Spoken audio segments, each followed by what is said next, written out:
Bonjour, bienvenue sur Cinet Live, deuxième édition. Aujourd'hui, on va vous parler de Mega Upload, de BD numérique, de Free, de Bbox et de Gadget Mystère, entre autres. C'est parti!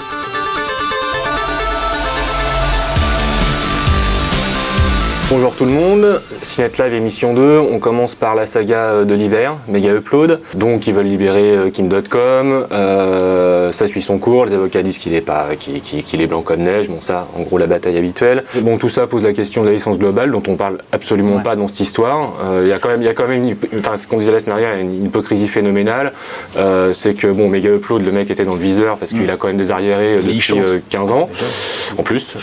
Non mais voilà, pour rappel quand même, le Kim.com, à l'époque, il y avait eu une histoire avec le rachat de Let's Buy It, il a piraté le Pentagone, la NASA, bon voilà, en gros, c'était lui qui était dans le viseur.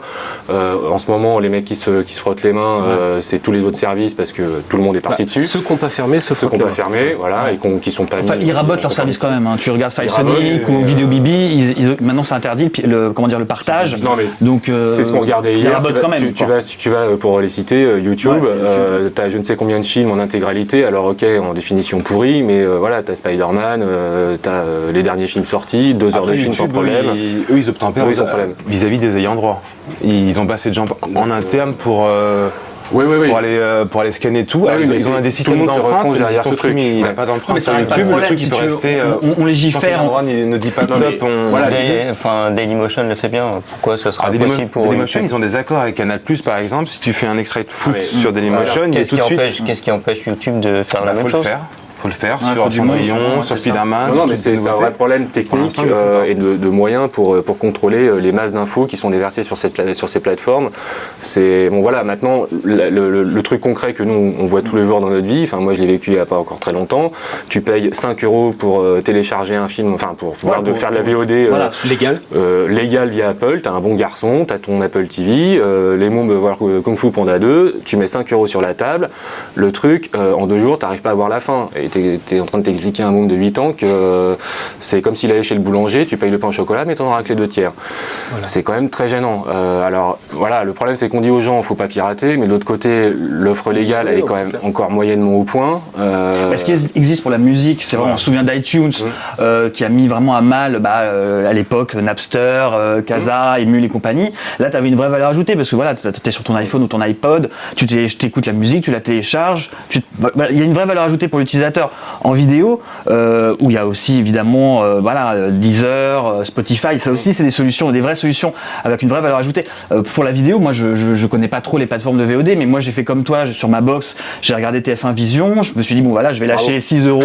Ah non, je vais lâcher pour regarder Joséphine Ange Gardien en HD, donc j'ai lâché 6 € pour regarder en HD. Faut bien l'acheter pour voir les détails, sinon c'est une question de taille au bout d'un moment. Et voilà, comme toi, où les 3 quarts de la série, du film, j'ai soit eu plus de son, soit le son était décalé par rapport à l'image, soit carrément un écran noir. Donc tu payes 6 € et puis au final, alors après c'est pas de la faute de TF1 Vision ni des plateformes de VOD, c'est aussi une question de tuyau et de débit. C'est ce qu'on disait la semaine dernière. Pour autant, moi je vois pas de plateforme alternative. Il y a Florent, le blogueur e-book sur Cinet, qui a aussi posé la question sur un truc qui commence à émerger, c'est le piratage de BD numérique qui est en train d'exploser.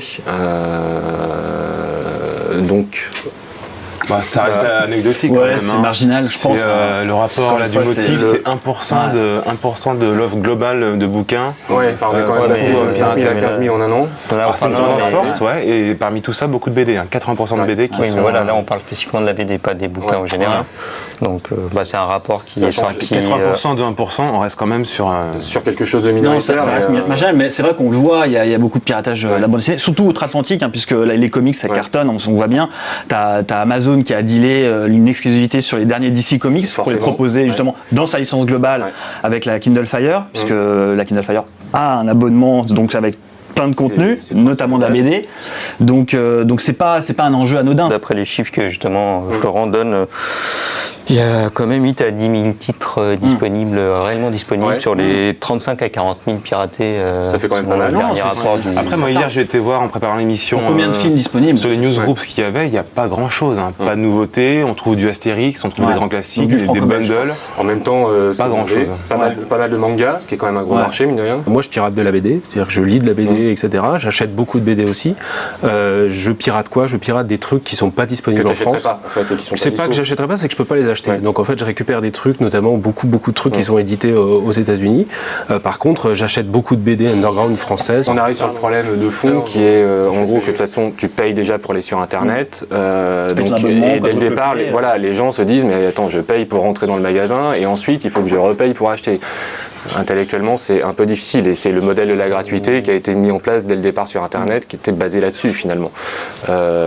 Donc ça serait bien qu'un jour on ait une autre licence globale et qu'on arrête de jouer au chat et Ouais, la il faut, souris. il faut Ça que les serait pas managers mal. s'entendent, c'est ça le problème. Ouais, de alors ça, c'est pas gagné, ça. Bah, voilà. Voilà. Donc, deuxième sujet, Google et les politiques de données personnelles. Pour exposer les faits, simplement, ils ont annoncé unilatéralement qu'ils allaient utiliser les données personnelles de tous leurs services. Donc, les Google Maps, les Gmail, tous les services Google. Ce qui est quand même gênant, c'est qu'ils font ça en gros sans concertation. C'est simple.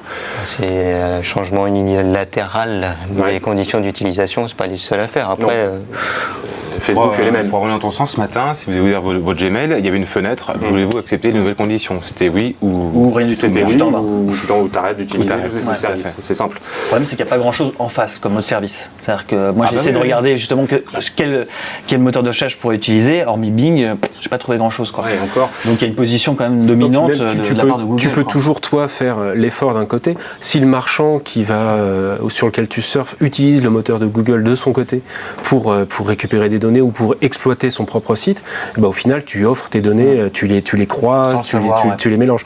Donc l'idée c'est, pour un marchand c'est le rêve, c'est pour Google de lui vendre la chose la plus pointue qui soit, où tu habites, tes habitudes de voyage, et quand tu es en voyage, qu'est-ce que tu achètes, qu'est-ce que tu vas en faire, etc. Et ça se vend très très cher. Après, c'était annoncé officiellement aujourd'hui, mais moi j'ai des doutes sur le fait qu'ils ne faisaient croisent pas pas les avant. données depuis des années. Quoi. Non, mais ça, non, ils là, l'acceptent. qu'ils ont. Là, ouais, ils l'ont- Là, ce ils l'ont matin, tu l'as vraiment accepté. C'est ce que disait quelqu'un de chez ZNet.com, Google en saura plus sur votre femme que vous-même. après, si on n'accepte pas ces conditions, qu'est-ce qu'il y a comme Bah, alternative? c'est ça la vraie question. Il n'y a pas d'alternative. De toute façon, bon, on parle de Google, mais clairement Facebook le fait, il y a des régies de pub qui le font aussi.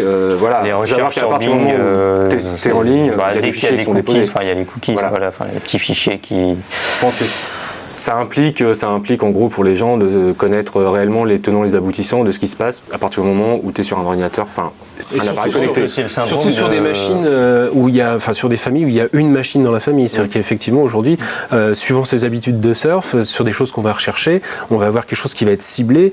Donc partager la même machine avec une famille complète, des enfants, etc. Ça devient quelque chose de problématique. C'est le syndrome de la voiture, c'est parce que j'utilise et je conduis une voiture que je veux savoir comment fonctionne le moteur. Voilà. Donc un ordinateur, un Mais moteur tu de passes, recherche... tu passes un permis de conduire quand même. Ouais, oui, mais bon, ça reste un outil. Après, savoir comment fonctionnent les algorithmes des bidules ou machin, les gens, globalement, ils en ont rien à faire. et puis Ouais, mais il y a Après, peut-être des savoir. réflexes à prendre. Il y a peut-être aussi aux gens qui fournissent le logiciel, le navigateur, de nous proposer des solutions pour qu'on puisse facilement. Aujourd'hui, c'est pas le cas. Mais alors évidemment, ça va pas être Chrome. Hein, on se doute que Oui, voilà.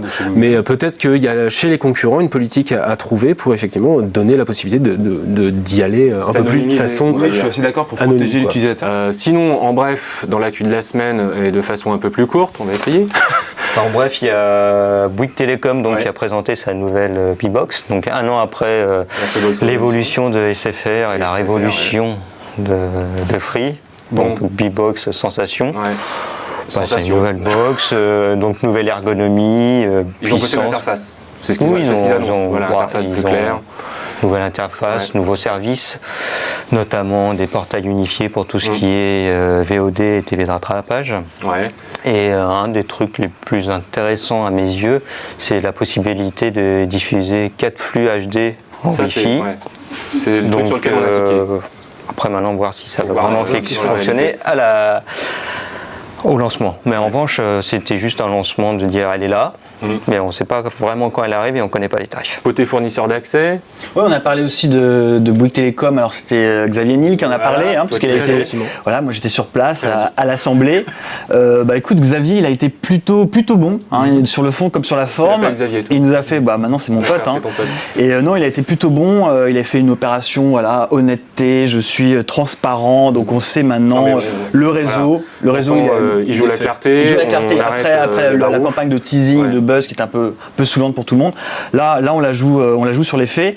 Donc effectivement, le réseau est ouvert. Il y a 1000 antennes de déployées en France, active. Ouais. Le réseau est exécrable à Paris, ça il l'a dit. Donc voilà, non mais vraiment opération honnêteté. Il a aussi parlé des retards sur les cartes SIM, Ouais. la portabilité. Puis il a précisé le modèle économique de Free, puisqu'effectivement il y a une itinérance avec Orange. Ça lui coûte, ça lui coûte très très cher cette itinérance. On parle d'1,5 milliard. Donc le même temps, but c'est pour pas Free, une c'est d'avoir. surprise, quoi. Non, c'est pas une surprise, Ouais. mais le but c'est d'avoir son propre réseau, ça on a bien compris. Il a également parlé, donc les services étaient saturés. Il a reconnu qu'il y avait vraiment beaucoup de difficultés à gérer ces 2 voire 3 millions. En même Ouais, temps, il voilà. aurait pu s'y attendre un peu, vu l'attente. Il a parlé aussi des mobiles, et ça c'est intéressant, puisque Free, même s'il Ouais. différencie l'offre mobile du Il y a quand même forfait, une partie mobile. il y aura quand même des téléphones qui Ouais. seront proposés.